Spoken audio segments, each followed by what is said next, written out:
بسم اللہ الرحمن الرحیم۔ السلام علیکم ورحمۃ اللہ وبرکاتہ۔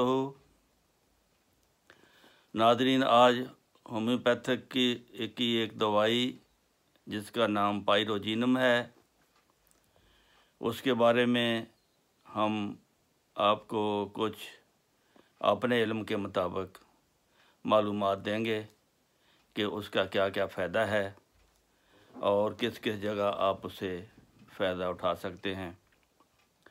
یہ جو خون جسم کے اندر زہریلا ہو جاتا ہے، جب مختلف اس کی وجوہات ہوتی ہیں۔ یہ پہلے تو عموماً عورتوں میں یہ زیادہ تکلیف ہوتی ہے۔ بعض دفعہ بچے کی پیدائش کے بعد صحیح صفائی نہ ہونے کی وجہ سے مریضہ کو بخار شروع ہو جاتا ہے، دردیں ہوتی ہیں اور خون کی خرابی کے آثار جو پیدا ہو جاتے ہیں۔ بعض دفعہ ابارشن ہو جاتی ہے، اس کے بعد صحیح صفائی نہیں ہوتی۔ بعض دفعہ بچہ اندر فوت ہو جاتا ہے، اس کے بعد جو زیادہ دن اندر رہ جائے پھر وہ گلنا چھڑنا شروع ہو جاتا ہے، جس کی وجہ سے خون میں انفیکشن پیدا ہو جاتی ہے۔ تو ایسی حالت میں تو اس کی اور ایک وجہ بدبودار چیزیں، مثلا گند پڑا ہے، گلی میں آپ گزرے ہیں، وہاں سے بھی آپ کو یہ تکلیف ہو سکتی ہے، اور لاشیں پڑی ہیں گلی سڑی، بدبو آتی ہے، وہاں سے گزرنے کے بعد بھی آپ کو یہ تکلیف ہو سکتی ہے۔ یہ چیزیں، اس میں پھر انسان کو بخار ہوتا ہے، جس میں دردیں ہوتی ہیں، بستر سخت معلوم ہوتا ہے، مریض کربٹیں پہ کربٹیں لیتا ہے، شدید بے چین ہوتا ہے، آگ کی طرح اس کی زبان سرخ ہوتی ہے، پھٹی ہوئی ہوتی ہے، اور مستقل بدبودار پخانے یا الٹی، بدبودار الٹی، یعنی کہ دل دھڑکتا ہے۔ ایسی حالت میں آپ نے پائروجینم دوائی جو ہے وہ استعمال کرنی ہے۔ اللہ کے فضل سے اس کا مثبت اثر ہوگا۔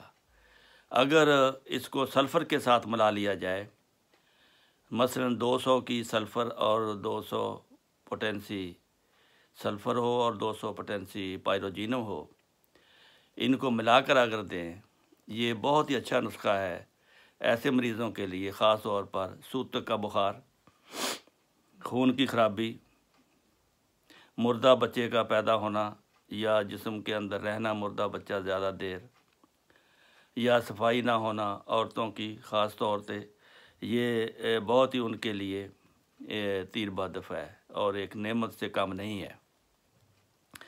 تو اس کی حقدار، پہلے تعفن خون کا ذکر کیا ہے، پائروجینم سب سے پہلی حقدار ہوگی جب خون میں تعفن پیدا ہو جائے گا، یعنی پرسوتی بخار ہوگا، مردہ بچہ رحم کے اندر ہوگا، یا سکات ہوگا، یا ڈفتیریا، یا گڑی شری لاشیں۔ اس کی کئی وجوہات ہیں۔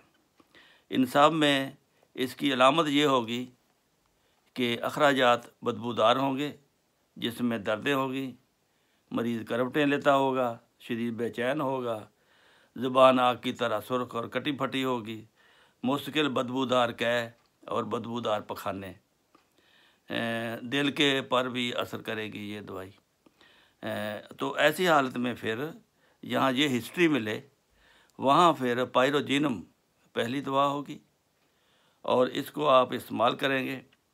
اس کو خصوصی طور پر پرسوتی بخاروں میں کامیابی سے استعمال کرتے ہیں، جبکہ بدبودار اخراجات ہوں، یعنی یہ خلاصہ ہے اس کا۔ پرسوتی بخار یعنی پیدائش کے بعد بخار ہوتا ہے، پھر اخراجات بدبودار ہوتے ہیں، سانس سے بو آتی ہے، الٹی سے بو آتی ہے، ٹوائلٹ سے بو آتی ہے۔ تو ایسی ہسٹری جب ملے زہریلے پن کی، تو یہ دوا بہت کارآمد ثابت ہوتی ہے اور خون کو صاف کرتی ہے۔ اس کی مددگار برائیونیا بھی ہے اگر کھانسی وغیرہ ہو، تو اگر صرف بخار ہو تو سلفر اور پائروجینم دیں۔ یہ بہت ہی کامیاب دوائی ہے اس معاملے میں۔ اور اس کے علاوہ میں کیا کہہ سکتا ہوں، یہ بہت ہی اچھی نعمت ہے ایسی عورتوں کے لیے، خاص طور پر گاؤں والے لوگ جہاں ڈاکٹر بہت کم ہیں، وہاں ان کو اگر یہ گھر میں رکھی جائے تو سارا محلہ اس سے فائدہ اٹھا سکتا ہے۔ 2 قطرے پانی میں ڈال کر دے دو، بس 2-3 خوراکیں کافی ہوتی ہیں، مریض ٹھیک ہو جاتا ہے، ڈاکٹر کو زیادہ پیسے نہیں دینے پڑتے۔ تو اس طرح یہ ایک نعمت غیر مترقبہ ہے اور اس کا بدل کوئی نہیں۔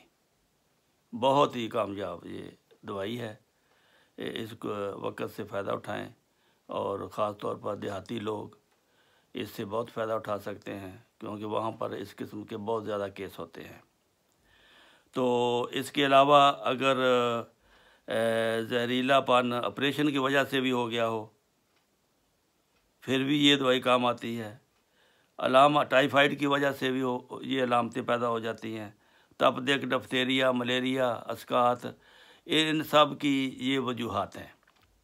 ان وجوہات سے یہ بیماری پیدا ہو جاتی ہے، اور یہ علامتیں ہیں اس کی: جسم دکھے، مریض بے چین ہو، مریض کو بخار ہو، زبان سرخ کٹی پھٹی ہو، اخراجات خاص طور پر الٹی، پیشاب پخانہ سخت بدبودار ہو، تو سمجھ لو کہ اس کا خون خراب ہے اور اس کو پائروجینم کی ضرورت ہے۔ تفن کی ہسٹری جہاں بھی ملے تو یہ دوا کام آتی ہے، اور اس دوا کو پھر میری درخواست ہے کہ اس چینل کو سبسکرائب کر کے اور اس کو آگے دوستوں تک اس کو پھیلائیں تاکہ انسانیت اس قسم کی نعمتوں سے فائدہ اٹھا سکے اور آپ کے لیے پھر وہ دعائیں کرے۔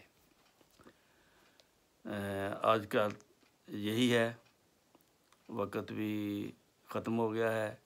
دوائی کی تفصیل تقریباً میں نے جو میرے علم میں تھا وہ میں نے بتا دی ہے، تو فائدہ اٹھانا آپ کا کام ہے۔ السلام علیکم ورحمۃ اللہ وبرکاتہ۔